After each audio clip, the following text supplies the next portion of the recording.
Non fonctionnait. There is a phone who is not... It's okay. Oh, ok. Pas bon.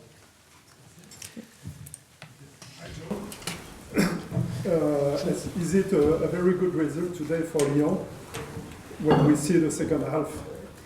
Well, it was an advantage. So we have an advantage going to Lyon. Second half, for 22 minutes, Arsenal gave us a lot of difficulty and had probably two very, very good chances. But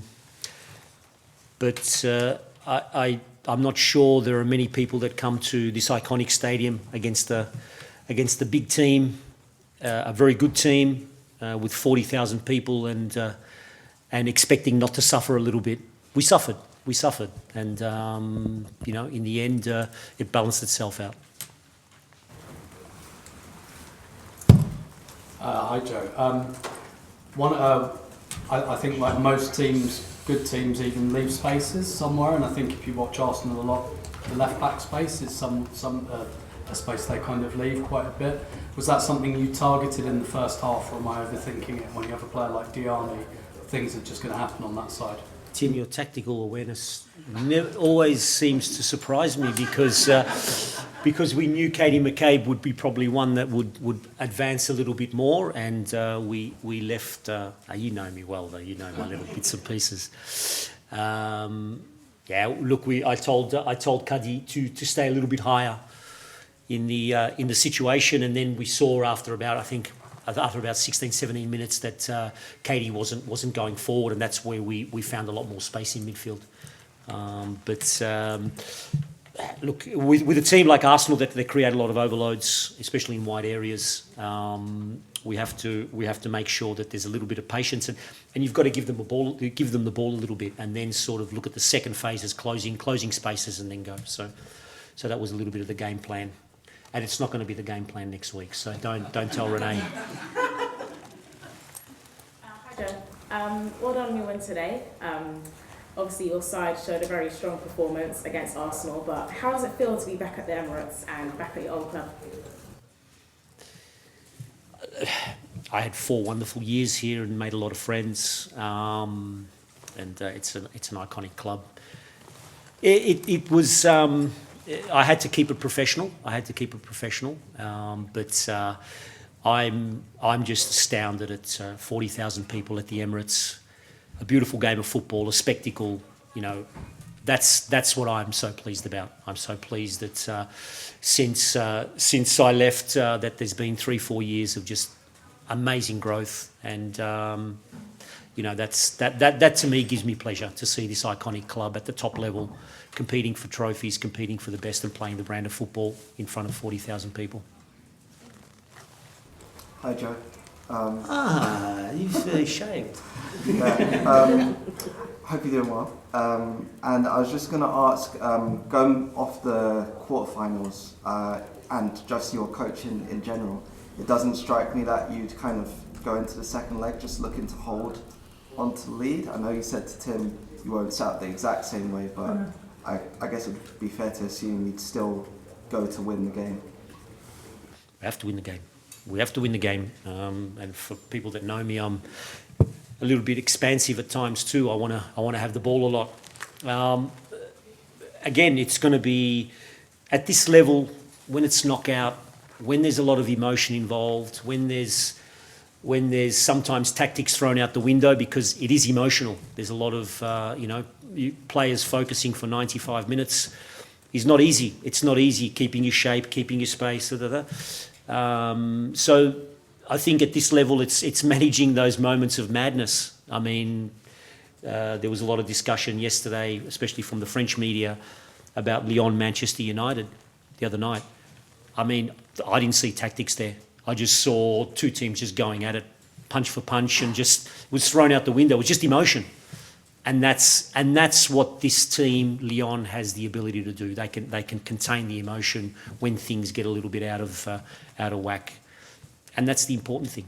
Just on that, I guess for you personally, has that helped your coaching develop as well? Because I guess Lyon as an institution are used to being at this stage, and I don't think many other clubs are. So how has that kind of helped you develop as a coach?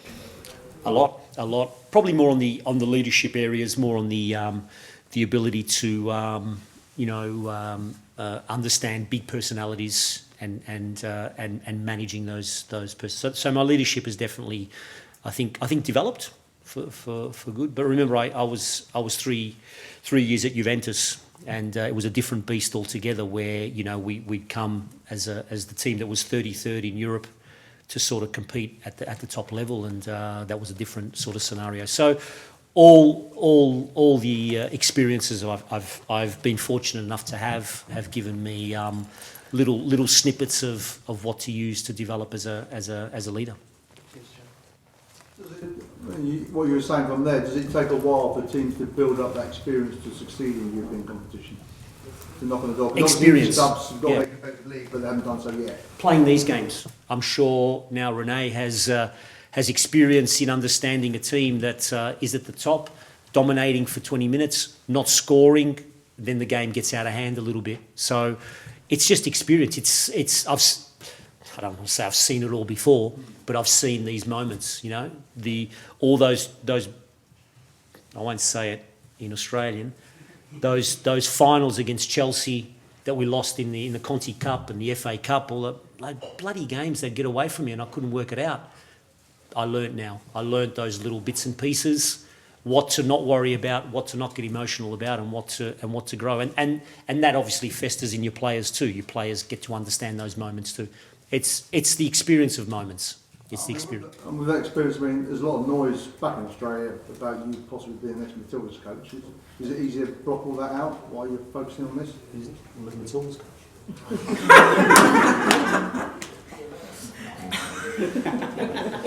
I have a semi-final next week. We have a game against Nantes during the week, which we want to use it to our advantage to make sure that we keep winning. And then we look at a semi-final now. The rumours are just rumours, and I'll leave the rumours to you guys because I know it's nice press. Hi Joe, can I ask about your first goal today? Because it felt like Arsenal pressed quite aggressively for it, but you kind of were able to play around the press, at least make it look pretty easily. How impressive was the build-up for that first goal? Well, it's probably one thing that I've kept as a coach. We do try to construct in the thirds. We do try to find the solutions in the thirds, and sometimes that solution is going direct with a direct pass. Look, we just felt that if we broke the first press of Arsenal and overloaded certain areas, we could get our wide players involved more centrally, not so much wide, because the fullbacks would have had to push on to our fullbacks. So yeah, we found the solution in the first goal. I like the second goal too. It was not a bad goal. It was pretty good as well. And in your opinion, was Caitlin Ford lucky not to receive a second yellow card today? I'm going to be honest with you. I don't even know what you're referring to because I can't remember. Can't remember. But look, as I said, there was a lot of emotion, a lot of little bits and pieces, and the referees. I think had a really tough job today, and I think they did quite well. Joe, why did you choose Alice Sambatz against Tarsian, and what do you think of her match? I really like Alice. She's a very, very good professional, and I just felt for the defensive balance, for the knowledge that she has with Vanessa Gilles, and also with Selma Bachar. I felt that there was just more balance in what we were looking at. Tarsian probably needs a little bit more time just to understand the defensive concepts. So we felt that in this game we'd go with a little bit more security than probably a little bit of the unknown. Hi Joe, I just wanted to ask, your team generally throughout this competition has got one of the best defensive records. How did you feel about the defensive display here, and also what will your message be to them in terms of, we've seen how Arsenal keep fighting back every time they come up against kind of deficit in this contest, so what will your message be to them? Oh, look, I mean, you have to in these competitions have good defensive balance. You have to have good defensive scenarios, but we use a lot of the defensive balance to attack. because we know we can find the spaces going forward quickly. So if we defend well, we know we'll be able to control the moment and we'll be able to attack. So a lot of work has been done in yes, good defensive balance, but also the ability to find space going forward too. It's not just about defending and you defend and then it's over. So it works both ways from that perspective. Yeah, look, Arsenal, you're talking about Arsenal fighting back, about the ability. Yeah, look, I mean, it's not over yet. It's not over yet. This thing's not over. And as I said, when a team, probably, maybe the pressure's been taken off Arsenal. Maybe, now they're 2-1 down. They're coming to Lyon. Whatever happens. That's a dangerous scenario. And they're a good team. Yeah, Joe, I wonder what it's like having Michelle Kang as the owner. So I noticed she came on to the pitch at the end, which is, for us, kind of unusual. You don't normally see that happening. So I wonder what she's been like as an owner for you. Oh, look, I think there's been a lot written and a lot said about Michelle, and a lot of it's so positive and so fantastic. She's really, really there for the women's game, for the growth of the women's game as women's sport, and what we do every day is to really develop that in terms of training for female athletes. A lot of the sports science and the background that we do in terms of the study, research and development into female athletes is amazing, and even on the wellness and the psychological part. And that's what I love about her. She's there. She's really genuinely there for us to develop as a sport. She's hands-on. She loves coming and watching the games and seeing part of what we do. But here she's been absolutely fantastic for us. And the second question was just a quick one about how you think the French league, which still isn't rising maybe as quickly as over here, in terms of crowds and everything like that, and stadium maybe. And I wonder how you think that could actually be fired up maybe.